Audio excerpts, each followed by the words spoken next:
আজকে আমি তৈরি করেছি ঘরোয়াভাবে বাটা মশলা দিয়ে বিরিয়ানি। তো তার জন্য প্রথমে আমি জিরা নিয়ে নিচ্ছি, এরপরে দিয়ে দিচ্ছি এলাচ, দারচিনি, কাঠবাদাম, কাজু বাদাম এবং সামান্য পানি দিয়ে ভালোভাবে বেটে নিব। আপনারা এখানে ব্লেন্ডারও ইউজ করতে পারেন, কিন্তু পাটায় বাটলে মশলার স্বাদটা অনেক ভালো আসে, তাই আমরা এখানে পাটায় বাটা মশলা ব্যবহার করছি। তো এখন আমি ভালোভাবে বেটে নিব। এখানে ভালোভাবে বেটে মশলাগুলোকে একেবারে মিহিন করতে হবে এবং বাটা মশলা দিলে বিরিয়ানির স্বাদটা অনেকটাই বেশি ভালো আসে।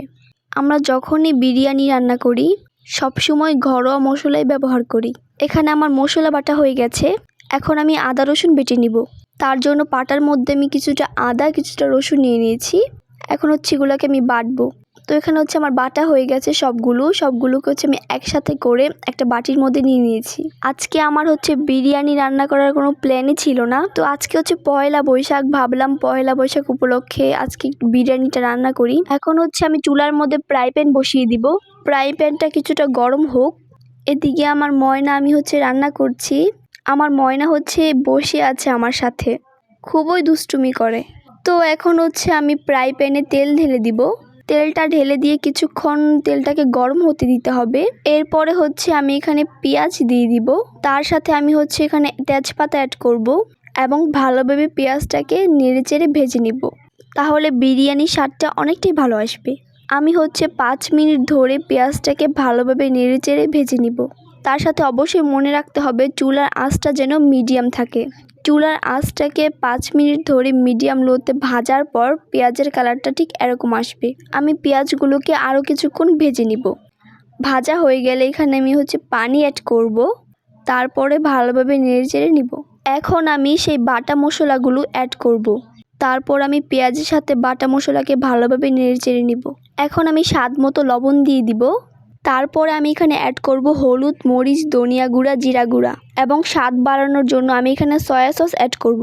এখন আমি সব উপকরণগুলোকে ভালোভাবে নেড়েচেড়ে মিশিয়ে নিতে হবে। আমি এখানে সব উপকরণগুলোকে ভালোভাবে নেড়েচেড়ে মিশিয়ে নিচ্ছি যাতে একটা মাখা মাখা ফ্লেভার আসে। আমি কিছুক্ষণ অনবরত নাড়তে থাকবো চুলার আঁচটাকে মিডিয়াম রেখে। এখন আমি কেটে রাখা মুরগির মাংসগুলোকে দিয়ে দিব। তারপরে আমি এখানে সব মশলাগুলোর সাথে ভালোভাবে নেড়েচেড়ে মিশিয়ে নিব। মিশিয়ে নেওয়া হয়ে গেলে আমি এখানে পানি অ্যাড করব। আমি এখানে পানি দিয়ে দিয়েছি।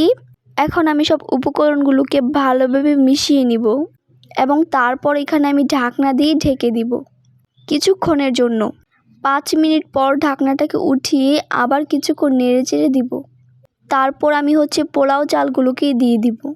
আমি এখানে পোলাওয়ের চালগুলোকে দিয়ে দিচ্ছি এবং তারপরে ভালোভাবে চালগুলোকে মিশিয়ে নিব। চালগুলোকে ভালোভাবে নেড়েচেড়ে মিশিয়ে নেওয়া হয়ে গেলে তারপরে আমি এখানে ঢাকনা দিয়ে ঢেকে দিব। 5 মিনিট ঢেকে রাখার পর ঢাকনাটাকে উঠিয়ে আবার ভালোভাবে নেড়েচেড়ে দিব। তাহলে চালগুলো পুড়ে যাওয়ার সম্ভাবনা থাকে না। তারপর এখানে আমি আবারও পানি অ্যাড করব। আবারও ভালোভাবে নেড়েচেড়ে নিব। তারপরে আমি এখানে আবারও ঢাকনা দিয়ে ঢেকে দিব। এখানে কিছুক্ষণ পর পর ঢাকনাটাকে উঠিয়ে নেড়েচেড়ে দিতে হবে।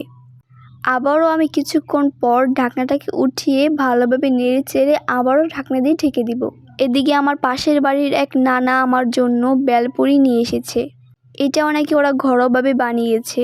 সত্যি কথা বলতে বেলপুরিগুলো অনেক বেশি মজা হয়েছে।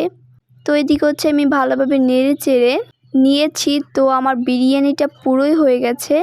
তো আমি স্বাদ বাড়ানোর জন্য এখানে ঘি অ্যাড করব।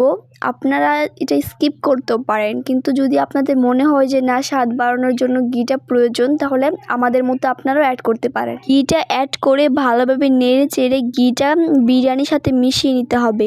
ভালোভাবে নেড়েচেড়ে ঘিটা বিরিয়ানির সাথে মিশিয়ে নিলেই হয়ে যাবে আমাদের বাটা মশলা দিয়ে ঘরোয়াভাবে সুস্বাদু মজাদার বিরিয়ানি। তো কেমন লাগলো আজকের রেসিপি? যদি ভালো লাগে তাহলে লাইক, কমেন্ট, শেয়ার করতে ভুলবেন না এবং কমেন্টে জানাবেন কেমন হয়েছে। তো সবাই ভালো থাকবেন, সুস্থ থাকবেন। আল্লাহ হাফেজ, টাটা।